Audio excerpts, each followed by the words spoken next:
ஊழல் மோசடியில் சிக்கப் போகும் நாமல் ஆரம்பமான விசாரணை நீதிமன்றில் அறிவிப்பு. மஹிந்த ஒருபோதும் அழமாட்டார் ஆதரவாக களமிறங்கிய தேரர். ரணில் விக்ரமசிங்கவை லண்டனில் வைத்து கைது செய்ய முயலும் அமைப்புகள். 30 பிடியானைகள் சுற்றி வளைத்து பிடித்த போலீசார். வடக்கு கிழக்கில் இடம்பெறும் நினைவேந்தல்கள் மறைமுகமாக எச்சரிக்கும் அமைச்சர். வங்கிக் கணக்குகளுக்கு வரும் பணம் மக்களுக்கு மகிழ்ச்சி தகவல். வேலையற்ற பட்டதாரிகள் பிரச்சினைகளுக்கு தீர்வு சஜித் விடுத்துள்ள கோரிக்கை. நாமல் ராஜபக்சவுக்கு எதிராக லஞ்ச ஊழல் ஆணைக்குழுவில் விசாரணை ஒன்று ஆரம்பிக்கப்பட்டுள்ளதாக கோட்டை நீதவான் நீதிமன்றத்தில் அறிவிக்கப்பட்டுள்ளது. கொழும்பு கோட்டையில் உள்ள கிறிஸ் டிரான்ஸ்பர்க் சதுக்கத்தில் 4.3 ஏக்கர் நிலத்தை குத்தகைக்கு எடுத்ததில் ரூபாய் 70 மில்லியன் நிதி முறைகேடுகள் நடந்ததாக கூறப்படும் வழக்கு இன்று கோட்டை நீதவான் நீதிமன்றத்தில் மீண்டும் விசாரணைக்கு எடுத்துக் கொள்ளப்பட்டுள்ளது. இதேவேளை விசாரணைக்காக குறித்த வழக்கின் பிரதிவாதியாக குறிப்பிடப்பட்டுள்ள பொதுஜன பெரமுனவின் நாடாளுமன்ற உறுப்பினர் நாமல் ராஜபக்சவும் இன்று வழக்கு விசாரணைக்காக நீதிமன்றில் முன்னிலையாகியுள்ளார். இதன்போது இந்த சம்பவம் தொடர்பாக நாடாளுமன்ற உறுப்பினர் நாமல் ராஜபக்சவுக்கு எதிராக லஞ்ச ஊழல் ஆணைக்குழு தனி விசாரணையை ஆரம்பித்துள்ளதாக விசாரணை அதிகாரிகள் நீதிமன்றத்தில் தெரிவித்துள்ளனர். அதன்படி முன்வைக்கப்பட்ட முன்மொழிவுகளை பரிசீலித்த கோட்டை நீதவான் நிலபுலி லங்காபுர கிருஷ்ணிதி மோசடி தொடர்பாக குற்றப்புலனாய்வு துறையால் தனது நீதிமன்றத்தில் நடாத்தப்பட்டு வரும் வழக்கை ஜூன் 4ஆம் தேதி சட்டமாதிபரின் ஆலோசனைக்காக மீண்டும் விசாரணைக்கு எடுத்துக்கொள்ள உத்தரவிட்டுள்ளமையும் குறிப்பிடத்தக்கது. மஹிந்த ராஜபக்ஷ தனது வசிப்பிடத்தை இழப்பதற்காகவோ அல்லது தனது பாதுகாப்பு அதிகாரிகள் குறைக்கப்பட்டதற்காகவோ அழுபவர் அல்ல. அவர் ஒரு சிறந்த தலைவர் என இத்தகண்டே சத்தாதிச தேரர் தெரிவித்துள்ளார். முன்னாள் ஜனாதிபதி மஹிந்த ராஜபக்ஷ வசிக்கும் இல்லத்திற்கு வாடகை செலுத்த வேண்டும், இல்லையெனில் அவர் அந்த இல்லத்தில் இருந்து வெளியேற வேண்டும் என ஜனாதிபதி அனுருகுமார திசாநாயக்க தெரிவித்த நிலையிலேயே தேரர் மேற்கண்டவாறு தெரிவித்துள்ளார். இது தொடர்பில் அவர் மேலும் தெரிவிக்கையில், முன்னாள் ஜனாதிபதி மஹிந்த ராஜபக்சவுக்கு எதிராக சேறு பூசும் பிரசாரம் முன்னெடுக்கப்பட்டு வருவதாகவும் அவர் புலம்புவதாகவும் அனைவரும் கூறுகின்றனர். ஆனால் நாய்க்குட்டிகளைப் போல சிங்கங்கள் சினுங்குவதில்லை. மஹிந்த ராஜபக்ஷ தனது வசிப்பிடத்தை இழப்பதற்காகவோ அல்லது தனது பாதுகாப்பு அதிகாரிகள் குறைக்கப்பட்டதற்காகவோ அழுபவர் அல்ல. அவர் ஒரு சிறந்த தலைவர். அவரது உத்தியோகபூர்வ இல்லத்தை மதிப்பீடு செய்ய அனுப்பப்பட்ட நபர் சொத்துக்கள் முகாமைத்துவ கிளையின் வெறும் எழுத்தராக மட்டுமே இருந்திருக்க வேண்டும். மஹிந்த கொழும்பில் உள்ள விஜயராமவில் 4.6 மில்லியன் செலவழித்து வாழ வேண்டிய ஒருவர் அல்ல. தேவையேற்படின் அவர் கொழும்பில் உள்ள சங்கிரிலா ஹோட்டலில் ஒரு குடியிருப்பை வாடகைக்கு எடுத்திருக்க முடியும். எனவே தற்போதைய தலைவரின் படுக்கைக்கு அருகில் ஈரமான சாக்கு மூட்டையை வைத்து அவரை எழுப்பவும், அவர் இப்போது நாட்டின் ஜனாதிபதி என்பதை நினைவுபடுத்தவும் யாராவது அவருடன் இருக்க வேண்டும் என்று நான் நினைக்கின்றேன் என்று தேரர் மேலும் தெரிவித்துள்ளார். இலங்கையின் முன்னாள் ஜனாதிபதி ரணில் விக்ரமசிங்க ஜனவரி மாத இறுதியில் லண்டனுக்கு விஜயம் செய்ய திட்டமிட்டுள்ள நிலையில் அவருக்கு எதிராக கைது உத்தரவை பெற்றுக்கொள்வதற்கு 2 சர்வதேச மனித உரிமை அமைப்புகள் செயல்பட்டு வருவதாக தகவல்கள் வெளியாகியுள்ளன. குறித்த விடயமானது ஆங்கில இணையம் ஒன்று வெளியிட்டுள்ள செய்தியில் தெரியவந்துள்ளது. 1980களின் பிற்பகுதியில் குறிப்பாக பட்டலந்த சித்திரவதை கூடங்களுடன் தொடர்புடைய மனித குலத்திற்கு எதிரான குற்றங்களில் விக்ரமசிங்க ஈடுபட்டதாக இந்த அமைப்புகள் குற்றம் சாட்டுகின்றன.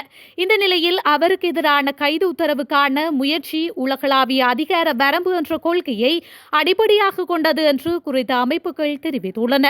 சித்திரவதை போன்ற கடுமையான சர்வதேச குற்றங்களை தனிநபர்கள் எங்கு மேற்கொண்டிருந்தாலும் இங்கிலாந்து உட்பட சில நாடுகளில் உள்ள நீதிமன்றங்களில் அவர்கள் மீது வழக்கு தொடர அனுமதிக்கும் ஒரு சட்ட கோட்பாடாக இது அமைந்துள்ளது.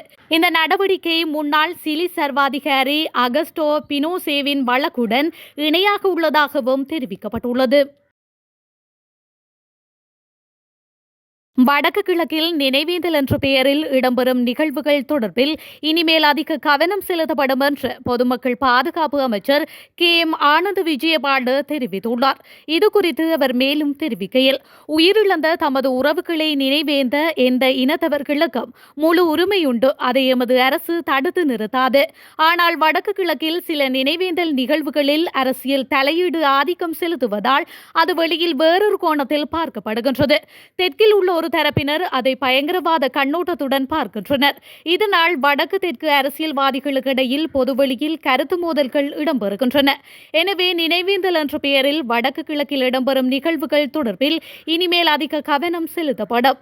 நினைவேந்தல் நிகழ்வுகளை தடுத்து நிறுத்துவது எமது நோக்கமல்ல என்று அவர் மேலும் தெரிவித்துள்ளார். நாட்டில் உள்ள வேலையற்ற பட்டதாரிகளின் பிரச்சினைகளுக்கு தீர்வை பெற்றுக் கொடுங்கள் என எதிர்க்கட்சித் தலைவர் சஜித் பிரேமதாச கோரிக்கை விடுத்துள்ளார். இன்று நாடாளுமன்ற விவாதத்தில் கலந்து கொண்டு உரையாற்றும் போதே அவர் எவ்வாறு குறிப்பிட்டுள்ளார். இங்கு அவர் மேலும் தெரிவிக்கையில், நாட்டில் ஏறக்குறைய 45,000 பட்டதாரிகள் வேலையில்லாமல் இருக்கின்றார்கள். அவர்களுக்கு வேலைவாய்ப்புகளை பெற்றுக் கொடுங்கள். ஆளும் தரப்பின் தேர்தல் வாக்குறுதிகளில் இது ஒரு முக்கிய முன்மொழிவாக இருந்ததால் இந்த பட்டதாரிகளின் வேலையில்லா பிரச்சினைகளுக்கு தேர்வுகளை பெற்றுக் கொடுங்கள். 22,000 அபிவிருத்தி உத்தியோகத்தர்கள் உள்ளனர். ஆசிரியர் பற்றாக்குறையை பூர்த்தி செய்ய இத்தரப்பினர்கள் பெரும் தியாகங்களை செய்தனர். இவர்களை ஆசிரியர்களாக நியமிக்க நடவடிக்கை எடுங்கள். இத்தரப்பினர்கள் கடந்த காலங்களில் தமது போராட்டத்தின் போது கூட பிரச்சினைகளை எதிர்கொண்டதால் இந்த விடயம் குறித்து கூடிய கவனம் செலுத்துங்கள். இதேவேளை கல்வித்துறையில் உள்ள 706 வெற்றிடங்களை நிரப்ப வர்த்தமானி வெளியிடப்பட்டு பரீட்சைகள் நடைபெற்றன. அவர்கள் இன்னும் ஆட்சேர்ப்பு செய்யப்படாததால் முடிவுகளை விரைவில் வெளியிட்டு உரிய ஆட்சேர்ப்புகளை மேற்கொள்ளவும். மேலும் கல்வியற் கல்லூரி மற்றும் தாதி பயிலுனர் பயிற்சியில் உள்ள சிக்கல்களுக்கு தேர்வுகளை வழங்குங்கள். அடுத்த ஆட்சேர்ப்புகளை மேற்கொள்ளுங்கள். கல்வி கல்லூரிகள் ஊடாக பட்டம் வழங்கும் திட்டத்தை முன்னெடுங்கள் என்று அவர் மேலும் தெரிவித்துள்ளார்.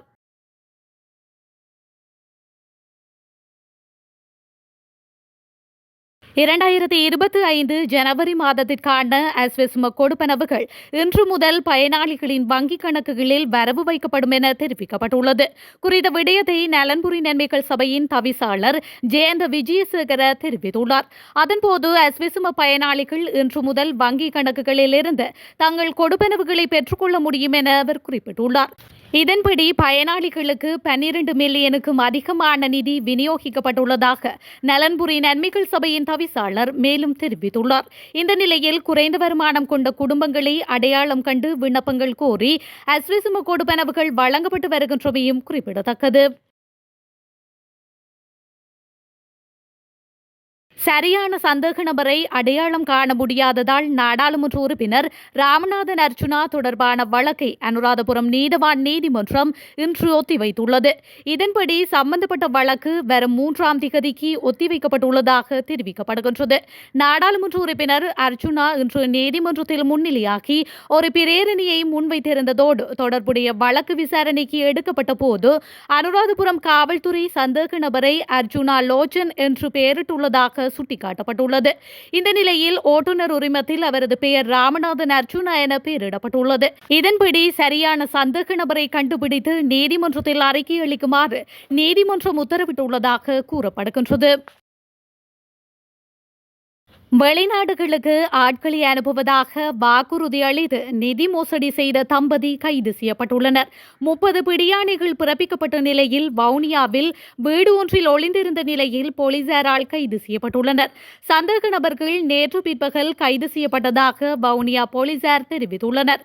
இந்த தம்பதியினர் ருமேனியாவில் வேலைக்காக அனுப்புவதாக கூறி சுமார் 30 மில்லியன் ரூபாய் மோசடி செய்ததாக முறைப்பாடுகள் கிடைத்துள்ளது.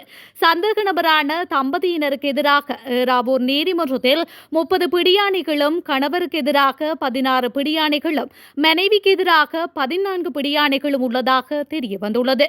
கைது செய்யப்பட்ட நபர் 55 வயதுடையவர் எனவும் அவரது மனைவி 48 வயதுடைய பெண் எனவும் போலீசார் தெரிவித்துள்ளனர்.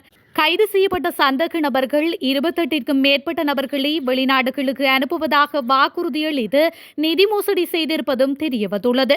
சந்தேக நபர்கள் வவுனியா நீதவான் நீதிமன்றத்தில் ஆஜர்படுத்தப்பட உள்ளமையும் குறிப்பிடத்தக்கது.